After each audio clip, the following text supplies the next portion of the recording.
신약성경 야고보서 2장 14절부터 17절까지 말씀, 우리 마음을 합하여 함께 읽도록 하겠습니다.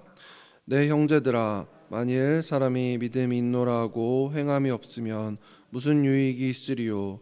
그 믿음이 능히 자기를 구원하겠느냐? 만일 형제나 자매가 헐벗고 일용할 양식이 없는데 그런 중 누구든지 그에게 이르되 평안히 가라, 덥게 하라, 배부르게 하라 하며 그 몸에 쓸 것을 주지 아니하면 무슨 유익이 있으리요? 이와 같이 행함이 없는 믿음은 그 자체가 죽은 것이라. 아멘.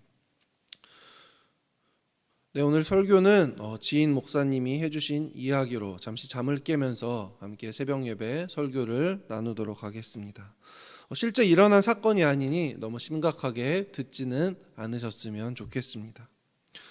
어느 지역에 큰 홍수가 났다고 합니다. 비가 너무 많이 와서 집이 물에 다 잠겼대요. 그러자 한 할머니 권사님께서 지붕 위 옥상에 올라가서 하나님께 기도했다고 합니다. 하나님, 절 살려주시옵소서, 절 살려주시옵소서, 그렇게 간절하게 기도했다고 합니다. 그렇게 기도한 지 얼마나 지났을까요? 한 고무보트가 와서 할머니를 구조하려고 했다고 합니다. 그런데 그 할머니가 말씀하시길, 하나님은 이러한 방법으로 날 살리지 않으신다. 그러니 고무보트는 필요 없으니 어서 가라 라고 했다고 합니다. 그래서 고무보트는 다시 떠나갔습니다. 그리고 그 할머니 권사님은 또 열심히 기도를 하셨습니다. 그리고 또 얼마 지나지 않아 이번에는 헬리콥터 한 대가 할머니를 구하러 왔다고 합니다. 그런데 그 헬리콥터 조종사에게 할머니는 다시 이야기하셨대요. 어서 가라. 하나님은 이러한 방법으로 날 살리지 않으신다. 헬리콥터 조종사는 이제 이 헬리콥터가 떠나면 모든 구급대원이 떠나니 빨리 헬리콥터에 타라고 했대요. 그 권사님은 됐다, 필요 없다. 할머니는 나는 하나님께서 살리실 것이다 라고 계속 고집을 부린 뒤 헬리콥터를 보냈다라고 합니다. 결국에 계속 비가 와서 할머니는 하늘나라로 가게 되었습니다. 그리고 하늘나라에서 그 할머니 권사님은 하나님과 만났습니다.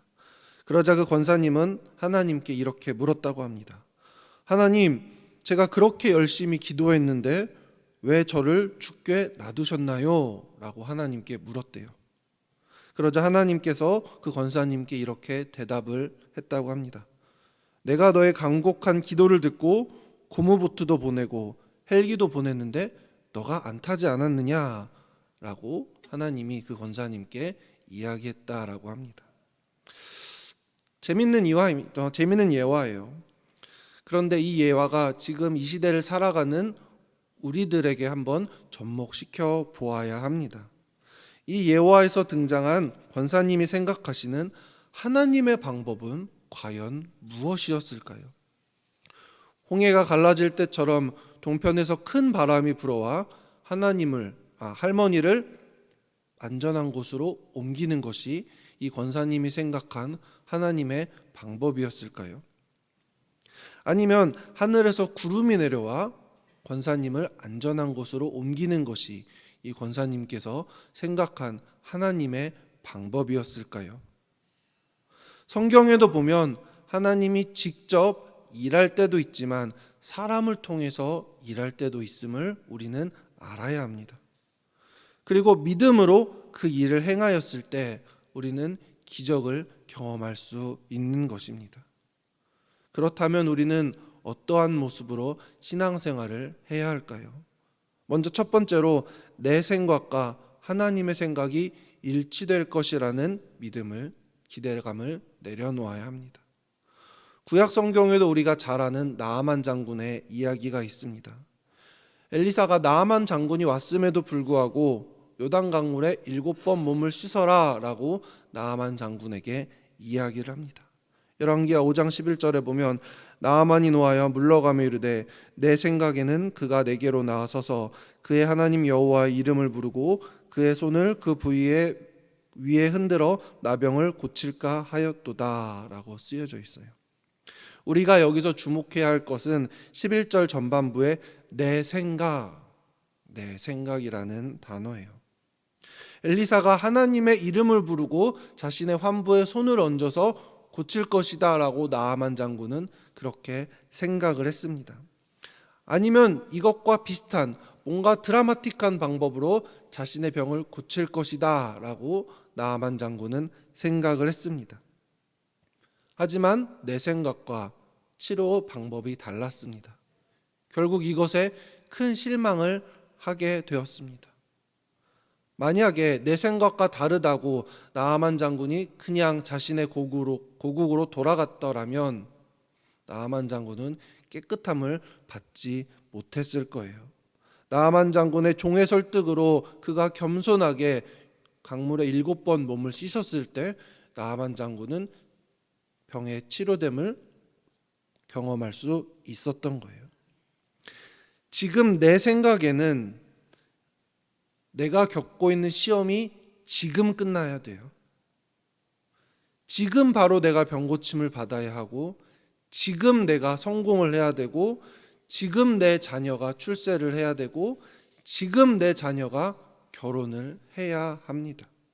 하지만 내 생각과 하나님의 타이밍은 다를 수 있다는 것을 우리는 언제나 인지해야 합니다.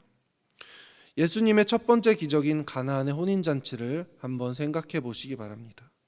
예수님께서 하인들에게 명령하길 물 항아리에 물을 가득 채워라, 그리고 연회장으로 가지고 가라 라고 명령하였습니다. 하인들의 생각에는 어느 누구 집에 가면 좋은 포도주가 있으니 그 포도주를 가지고 와라 라고 생각을 했을 수도 있어요. 아니면 최소한 그 맹물에 포도 알갱이라도 좀 넣어라 라고 기대를 했을 수도 있습니다. 그런 명령을 듣기 원했을 수도 있습니다. 하지만 예수님의 방법은 순수한 물을 연회장으로 가지고 가는 것이었습니다. 그리고 그 명령에 순종했을 때 물이 포도주로 바뀌고, 더욱이 그 포도주는 그냥 포도주가 아니라 잔치에 온 사람들이 한 번도 먹지 못했던 최상급의 포도주로 바뀌었다라는 겁니다. 하나님의 방법은 우리의 생각과는 전혀 다른 방법으로 역사하신다라는 거예요. 하나님의 일하심을 기대하기 위해서는 우리의 생각을 내려놓아야 한다라는 것입니다. 그리고 마지막으로는 우리의 믿음의 행동 가운데 찾아오는 마귀의 유혹을 이겨내야 합니다. 우리가 주님 뜻대로 행동을 할 때마다 마귀가 우리에게 나쁜 생각을 집어넣습니다. 우리가 전도하려고 할 때마다 너가 전도할 수 있겠어? 다른 사람들 앞에서 말도 못하는데 네가 무슨 전도를 할 수 있겠어? 저 보이는 험상 굳은 사람 앞에서 전도지 줄 수 있겠어? 라고 생각을 우리에게 줍니다.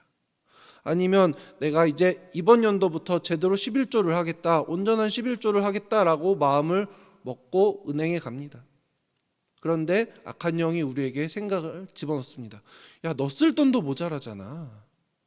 너 쓸 돈도 모자라는데 무슨 11조야. 그냥 맛있는 거 먹어야지. 너 아들 학원비 내야지. 너 내년에 딸 결혼시킬 거 아니야? 무슨 11조야. 그런 생각을 우리에게 집어넣을 때도 있습니다. 오늘 읽은 본문 말씀 17절에 보면 이와 같이 행함이 없는 믿음은 그 자체가 죽은 것이다 라고 기억되어 있어요. 악한 영이 우리를 꿰는 이유는 단 하나예요. 우리가 믿음대로 행동하지 못하게 하려고 악한 영이 우리에게 자꾸만 그런 속임수를 쓰는 것입니다. 미국 심리학자인 마리오 코사라는 심리학자가 있습니다. 그 심리학자는 우리가 용기 있게 행동하지 못하는 이유를 찾아서 우리가 그것을 깨닫고 용기 있게 행동할 수 있게 도와주는 미국에 있는 심리학자입니다. 좀 더 쉽게 설명하면 소심한 사람들을 모아서 그들에게 용기를 주는 사람이 마리오 코사라는 심리학자입니다. 심리학자 마리오 코사는 이야기합니다. 우리가 절망을 만났을 때 우리가 가장 잘하는 것을 생각해 보아라. 그리고 내가 성공했던 경험을 비추어서 용기 있게 행동해라 라고 그 심리학자는 내담자들에게 이야기를 합니다. 즉 기독교적인 관점으로 이야기하면 마리오 코사가 주장하는 것은 간증입니다. 내가 어려웠을 때 만났던 하나님, 하지만 그 어려움 가운데 나에게 승리를 주셨던 하나님을 생각해 보라라는 겁니다. 지금 비록 내 상황은 어렵지만 그래도 너가 만났던 하나님을 한번 기억해 봐라. 그리고 용기 있게 밀고 나가라 라고 성경은 우리에게 이야기하고 있는 것입니다.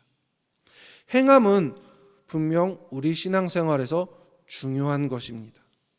그런데 이러한 행함이 알맹이는 없고 껍데기만 있을 때가 너무나 많이 있습니다. 마태복음 7장 21절 나더러 주여 주여 하는 자마다 천국에 들어갈 것이 아니요 다만 하늘에 계신 아버지의 뜻대로 행하는 자라야 들어가리라. 예수님은 분명하게 말씀해 주셨습니다. 외적으로 보여지는 행동만 하나님을 기쁘게 만들 수는 없습니다. 우리가 어떤 마음을 가지고 그 행동을 하는지가 중요한 것이에요.